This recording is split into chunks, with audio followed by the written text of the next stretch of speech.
আমার প্রতিপালক, আমি আপনার নিকট আশ্রয় প্রার্থনা করছি শয়তানের কুমন্ত্রণা হইতে। হে আমার প্রতিপালক, আমি আপনার নিকট আশ্রয় প্রার্থনা করছি তাদের উপস্থিতি হইতে। সালামুন আলাইকুম।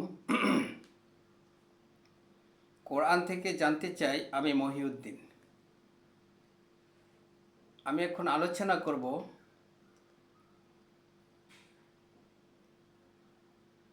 সত্য দিয়ে মিথ্যার উপর আঘাত করলে মিথ্যা টিকতে পারে না।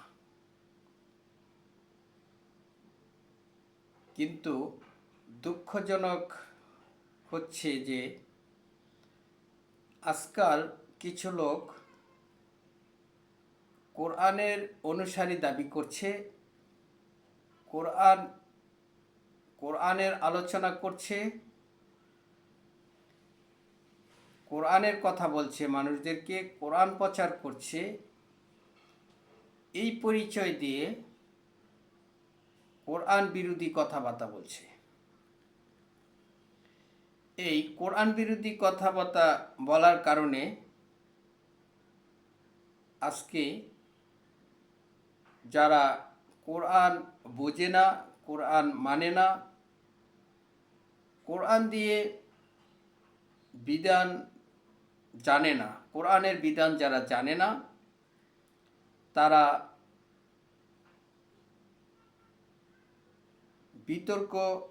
বিতর্কিত করতে চেষ্টা করছে তাদেরকে, যারা কোরআনের আলোচনা করছে তাদের।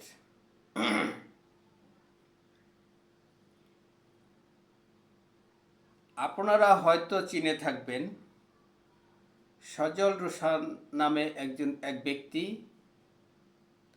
আর মাওলানা মুজাম্মেল হক বরিশাল,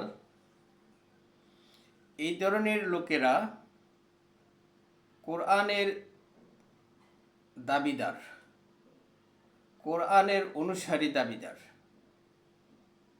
কিন্তু লক্ষণীয় বিষয় হচ্ছে তারাই এমন কথা বলছে যেগুলি কোরআনে নাই।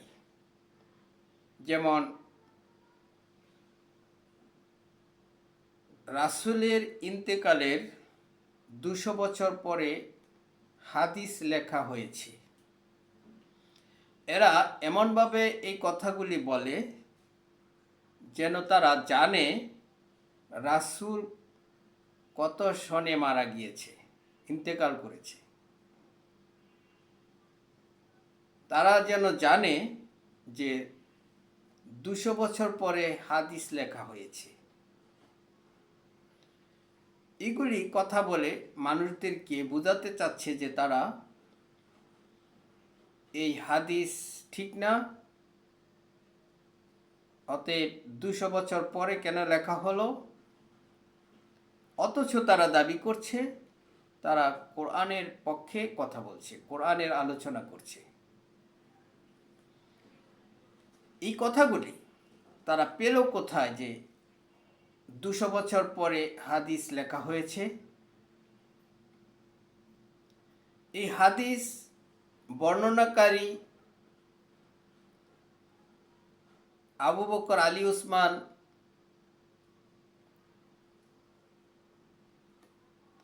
তারপরে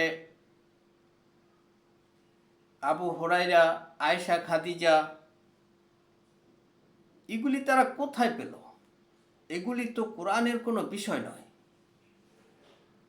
তারা এদের উদ্ধৃতি দিয়ে কথা বলে, আবার বলে যে তারা কোরআনের কথা বলছে, কোরআন মেনে চলছে, কোরআনের আলোচনা করে। একটা জিনিস লক্ষ্য করবেন যে কোরআনে যা আছে তা যদি বলা হয়, কে আছে এটা অস্বীকার করবে যে এটা কোরআনে নাই? আছেটা তো আছে, এটা অস্বীকার করবে না। কিন্তু যে জিনিসটা, যে বিষয়টা কোরআনে নাই, এই বিষয়টা কি কেউ বলবে যে এটা কোরআনে আছে?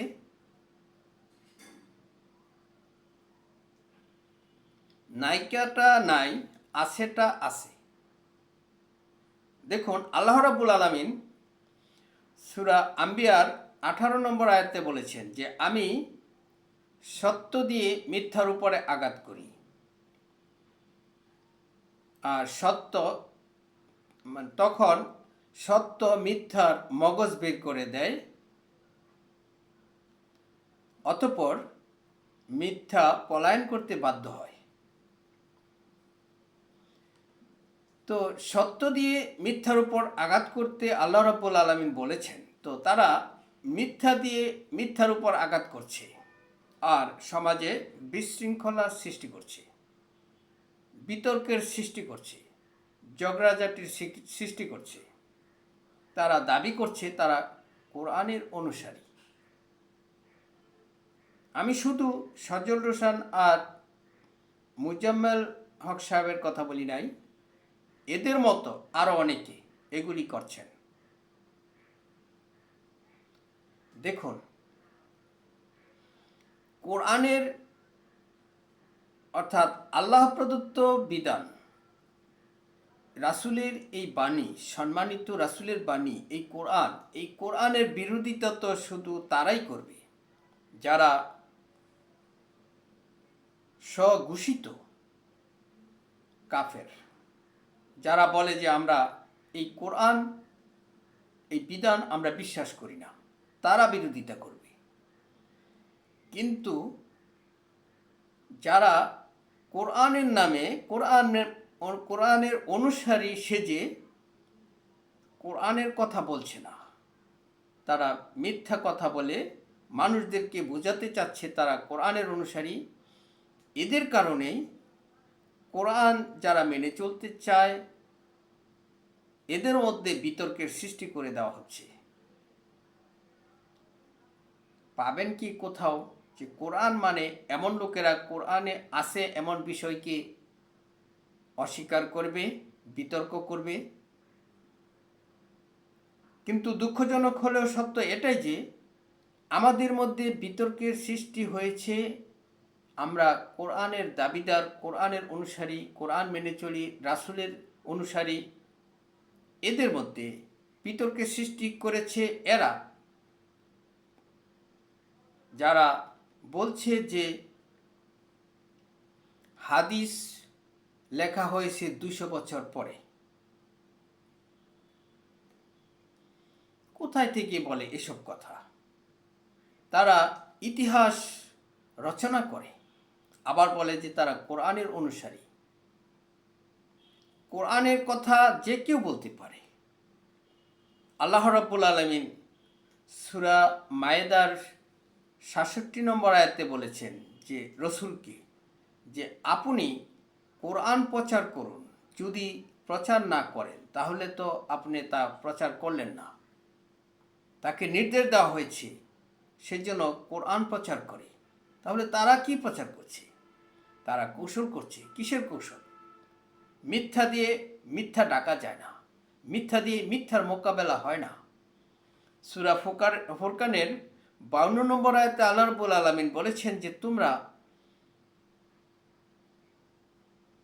কঠিন সংগ্রাম চালিয়ে যাও এই কোরআনের সাহায্যে।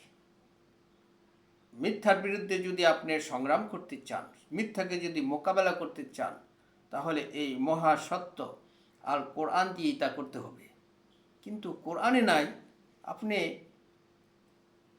রাসূলের সাহাবীর নাম আবিষ্কার করবেন, ইতিহাস বলবেন 200 বছর পরে হাদিস লেখা হয়েছে, অমুকে এসেছিল, এই করেছে। আপনি বড় বুজুর্গ সেজে যাবেন। আপনার এই বুজুর্গর সাজার কারণে যারা কোরআন বিশ্বাসী, যারা মুসলিম, যারা ঈমানদার, তাদের মধ্যে যে বিশৃঙ্খলা, ফাসাদ সৃষ্টি হয়ে যাচ্ছে, সেটা কি আপনি লক্ষ্য করছেন? আপনার তো এত বুজুর্গ সাজার কোনো প্রয়োজন নাই। আপনি শুধুমাত্র কোরআনে যা আছে তা তুলে ধরবেন, যা নাই তা কেউ বলতে পারবে না যে এটা আছে। যে বলবে এটা কোরআনে আছে তারাই তো মানুষের অর্থাৎ ঈমানদারদের রোষানলে পড়ে যায়। আপনি দেখুন তো, লক্ষ্য করুন, যারা কোরআনের নামে মিথ্যা কথা বলে, যেটি কোরআনে আছে, একটা ভিডিও ছেড়ে দেখুক না, তাদের বিরুদ্ধে কত কথা যে কমেন্টে চলে আসে।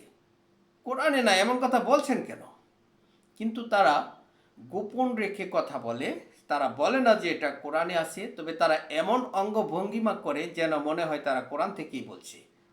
এটা মানুষ হয়তো বুঝতে পারে না, কিন্তু তারা সরাসরি বলে না যে এটা কোরআনে আছে। তারা ডাইরেক্ট চলে যায় রাসূল বলেছে।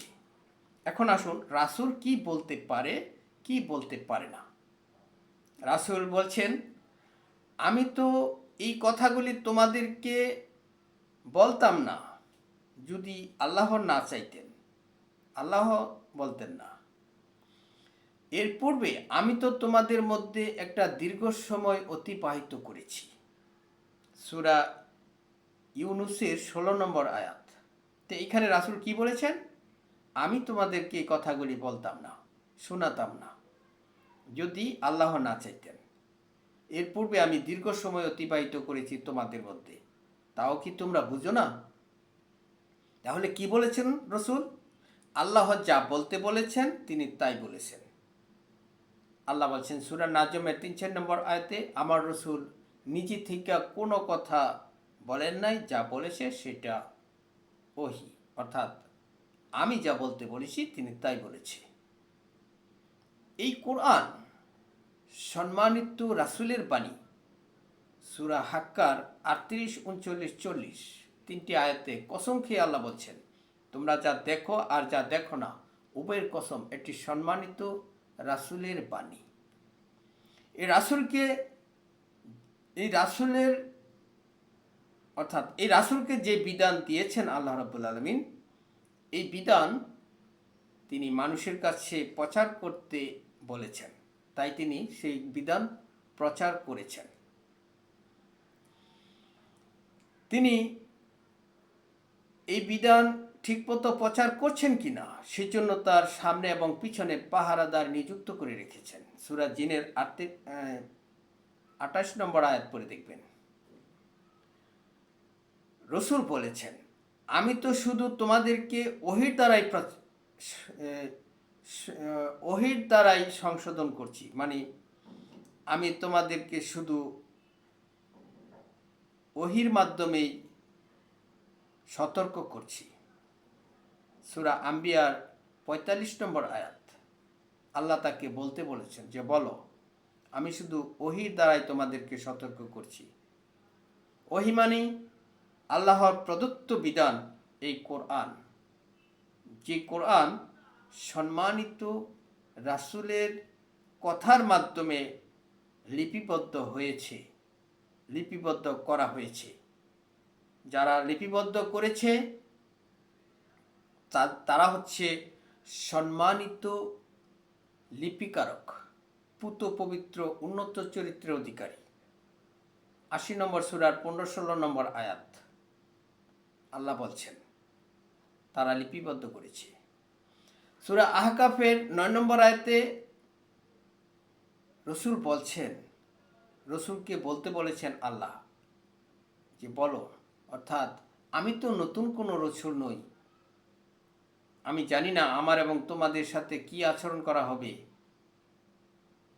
রাসূলের পরিচয় রাসূল নিজে তুলে ধরছেন, আমি নতুন কোনো রসূল নই, আমি জানি না আমার এবং তোমাদের সাথে কি আচরণ করা হবে।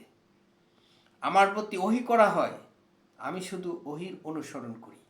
অর্থাৎ আল্লাহ রাব্বুল আলামিন তার কাছে যে বার্তা পাঠান সেই বার্তা তিনি মেনে চলেন। তিনি সুস্পষ্ট সতর্ককারী মাত্র। তিনি বলছেন আমি শুধু ওহীর অনুসরণ করি, আমি সুস্পষ্ট সতর্ককারী মাত্র। তিনি সতর্ক করছেন এই কোরআন দিয়ে। রাসূলকে মানার জন্য, জানার জন্য, চিনার জন্য, অনুসরণ করার জন্য দরকার হচ্ছে এই কোরআন।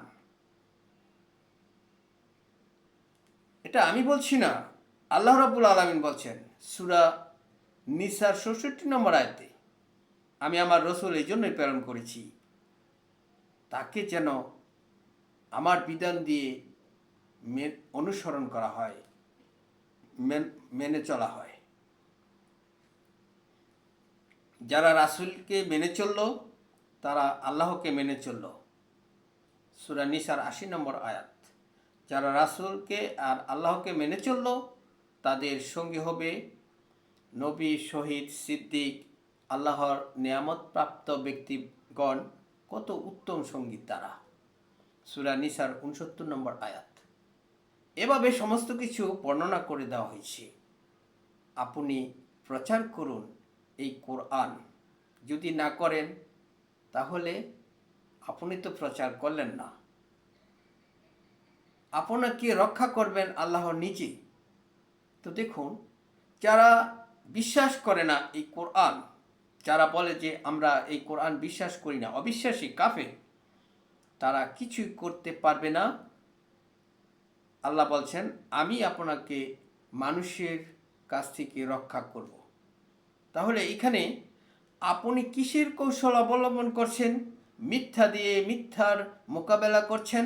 সেই জন্যই তো ফাসাদ সৃষ্টি হচ্ছে, ঝগড়া হচ্ছে, বিতর্ক হচ্ছে, কলুষিত করছেন আল্লাহ প্রদত্ত এই বিধানকে। যারা আল্লাহর প্রদত্ত বিধান দিয়ে বিধান দেয় না, তারা কাফের, তারা ফাসিক, তারা জালেম। আপনি তাদেরকে ফাসাদ সৃষ্টি করার জন্য পথ সৃষ্টি করে দিচ্ছেন, সুযোগ করে দিচ্ছেন। এইসব কথা বলে যে আবু বকর বলেছে এই, ওমর বলেছে এই, ওমর করেছে, অর্থাৎ ২০০ বছর পরে হাদিস লেখা হয়েছে, রসুল কোরআন নাজিল হয়েছে অত শত বছর আগে। কোথায় পেলেন এই বিধান?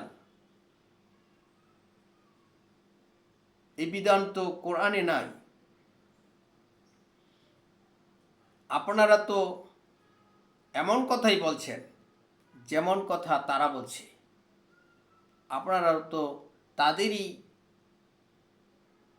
অনুগামী হয়ে চলছেন যেমন তারা চলছে। একটু লক্ষ্য করুন, এই সমস্ত আলোচনা, অর্থাৎ কোরআনে নাই এমন কথা বলা কতটা ক্ষতিকারক তাদের জন্য যারা কোরআনের কথা বলে, কোরআন মেনে চলে। কোরআনের কথা বললে যে কেউ বলুক, এটা কেউ অস্বীকার করতে পারবে না। শুধু অস্বীকার করবে তারা যারা বলে যে আমরা এটা বিশ্বাস করি না। কিন্তু যারা বিশ্বাস করে তারা তো বলবে না যে কোরআনে আছে এটা আমরা মানতে পারবো না। কিন্তু তারাই তো বলবে যে আমরা এটা মানতে পারবো না। যারা এটা বিশ্বাস করে না, আমরা এটা, তারা বলবে আমরা মানি না। তো আপনাদের মিথ্যা ভূমিকার কারণে যারা কোরআন মানতে চায় তারাও বিতর্ক করার সুযোগ পায়। একটু লক্ষ্য করে আলোচনা করবেন, কথা বলবেন, কোরআনে আছে কি নাই। আপনার বুজুর্গিগিরির কারণে, আপনার পাণ্ডিত্যের কারণে সমাজে বিশৃঙ্খলা হোক, মানুষ বিতর্ক সৃষ্টি করুক, এটা কি আপনি লক্ষ্য করেন না? এটা কি আপনি বুঝতে পারেন না? আর এগুলি যে হচ্ছে সেটা কি আপনি দেখতে পাচ্ছেন না? আপনি কিসের কোরআনের আলোচক? আপনার কথাই তো আপনি নিজেই ধরা খেয়ে যাচ্ছেন। আপনি যখন বলেন যে এই কোরআন 1400 বছর আগে নাজিল হয়েছে, আপনি যখন বলেন 200 বছর পরে হাদিস লেখা হয়েছে, কোন হাদিস? বুখারী সাহেবের লেখা হাদিস? আপনি কি এই বলতে পারবেন যে এত 100 বছর আগে বুখারী সাহেব হাদিস লিখেছে, কোন দলিলের ভিত্তিতে বলবেন? আপনি কি বলতে পারবেন রাসূলের সঙ্গী সাথী অর্থাৎ সাহাবীদের নাম এগুলি ছিল? কোন দলিলের ভিত্তিতে বলবেন? আপনি কি বলতে পারবেন 200 বছর পরে কোরআন হাদিস লিখেছে? কোন দলিলের ভিত্তিতে বলবেন? আপনি কি বলতে পারবেন 1400 বছর আগে কোরআন নাজিল হয়েছে? কোন দলিলের ভিত্তিতে বলবেন? কেন বলবেন? কিসের জন্য বলবেন? যদি আপনি কোরআনের অনুসারী হয়ে থাকেন তাহলে এ থেকে বিরত থাকার উদাত্ত আহ্বান রেখে আমি আমার আলোচনা এখানে শেষ করছি। আপনাদের উপর শান্তি বর্ষিত হোক।